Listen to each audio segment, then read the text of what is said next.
Brittany with WTI, and we love making sure our backyard is beautiful and well manicured. But you can't do that if you don't have the tools you need in your backyard. So this CUANBOZAM shed really helped us with that.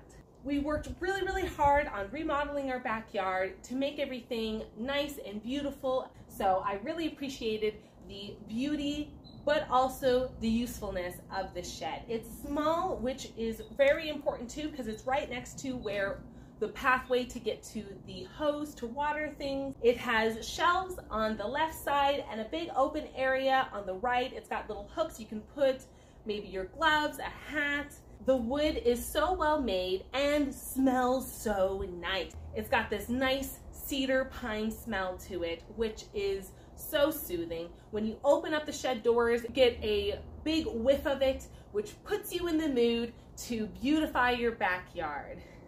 If you are looking for a beautiful, useful, compact shed, this is the shed for you. I love the color, the wood, the smell, and the usefulness of it. And I think your family's gonna love it too.